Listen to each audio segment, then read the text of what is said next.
함께 기도하겠습니다. 사랑의 아버지 하나님, 감사합니다. 금요일을 맞이한 우리 성도들 축복합니다. 한 주를 열심히 뛰어왔습니다.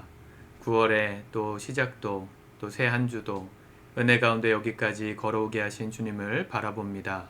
오늘도 믿음으로 승리하게 하시고 맡겨진 모든 것들에 충성스럽게 감당할 수 있는 지혜와 힘을 주시고 또 주말 동안 주님의 청지기로서 주를 위하여 봉사하고 헌신하는 우리 모두 되도록 인도하여 주옵소서. 예수님의 이름으로 기도드립니다. 아멘. 우리 찬송가 64장 함께 찬양하겠습니다.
아멘.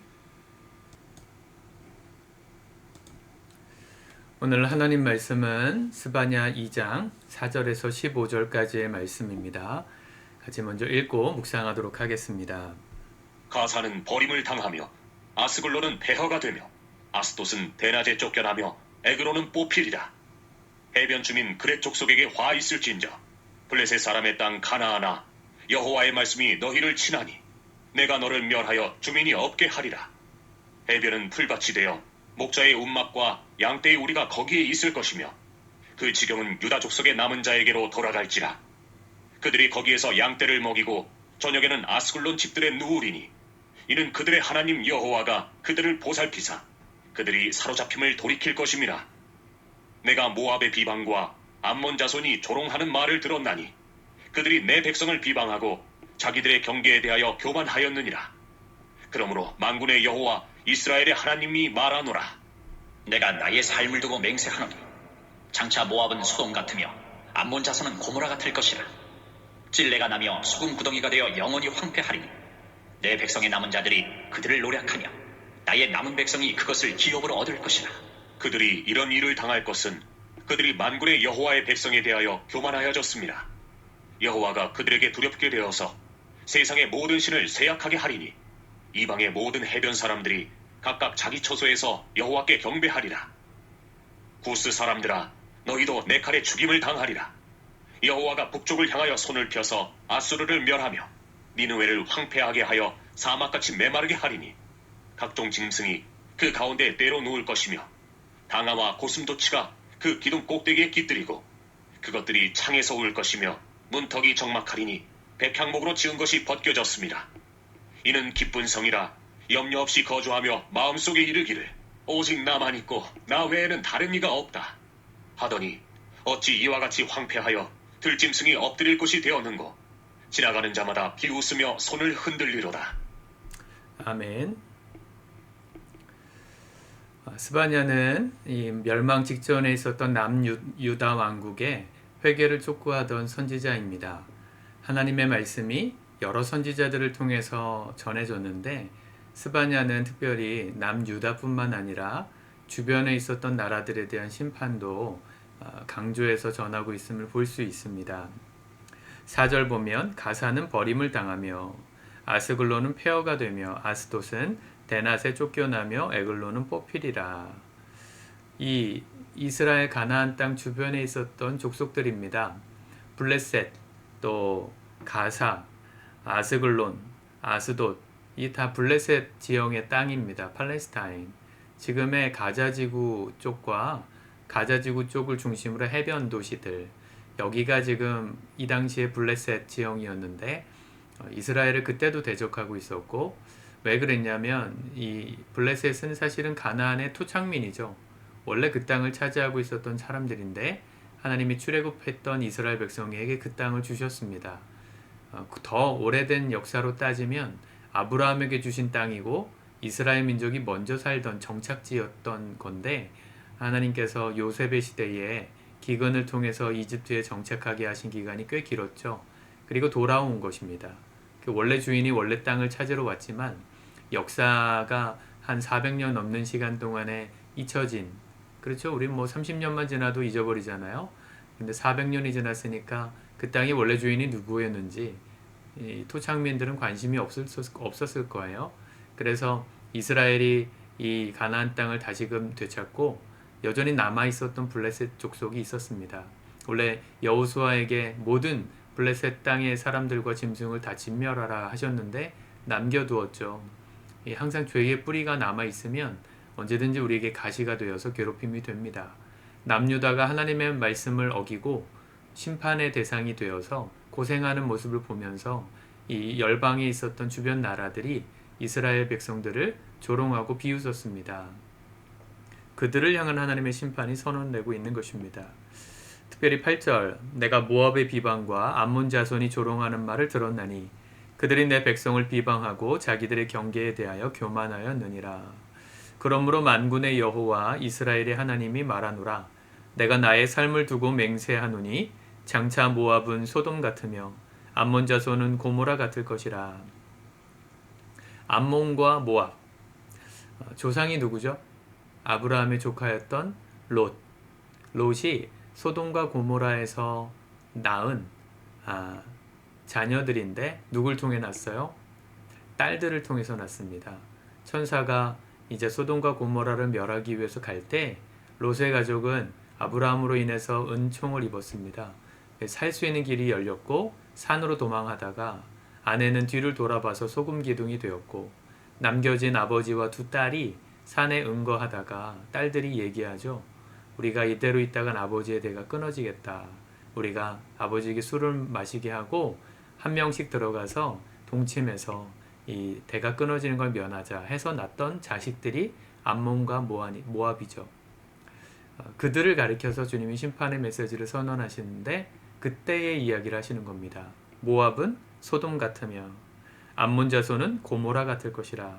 찔레가 나며 소금 구덩이가 되어 영원히 황폐하리니 내 백성의 남은 자들이 그들을 노력하며 나의 남은 기업 백성이 그것을 기업으로 얻으리라. 하나님이 유다를 심판하시는 건 하나님의 몫입니다. 하나님의 백성이 고난당하는 건 그들을 회복시키시기 위한 하나님의 큰 그림 속에 있는 징계입니다. 그런데 하나님은 그들을 그렇게 자기 백성을 치시는 아파하시는 하나님이 주변 열강에 교만하여서 하나님을 모르고 이방신을 섬기는 자들이 조롱하는 모습은 보지 못하시는 거예요. 마치 우리 부모들이요, 내 자녀의 어떤 허물과 잘못된 부분에 대해서는 따끔하게 혼을 내고 또 자녀의 부족함에 대해서는 잘 자랄 수 있도록 다그치는 것처럼 부모는 그렇게 하는데 나는 자녀를 혼내는데 남이 내 자녀의 그 부족함을 지적하거나 혼내면 부모는 견디지 못합니다. 자녀 키워보신 분들은 다 아시죠? 나는 자녀의 연약함을 말할 수 있어요. 부모니까. 그런데 나와 내 아이와 상관없는 타인이 아이의 부족함을 지적하는 건 견디기가 어렵죠. 하나님도 그러십니다. 물론 지혜 있는 사람은 모두의 말에 나의 부족함을 받아들이고 나를 개선하는 데 힘쓰는 삶을 살겠지만 적어도 이방 백성, 하나님을 모르는 사람들이 그렇게 말하는 건 두고 보시지 않으세요.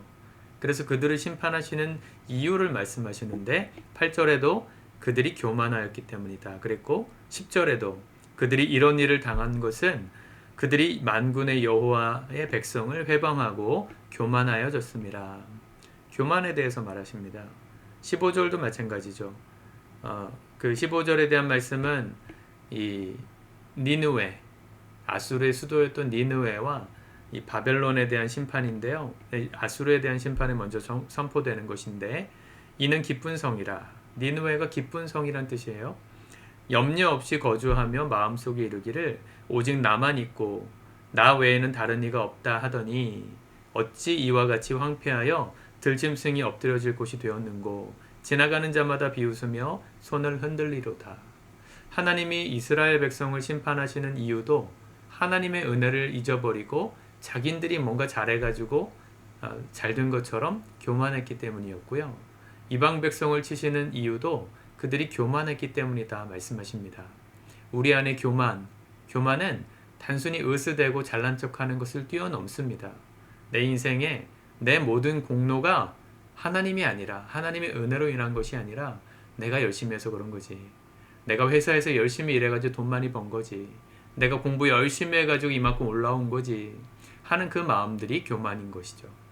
인생의 주인이신 하나님의 은혜를 잊어버리고 내 힘으로 뭔가를 이룬 것이라 착각하는 것.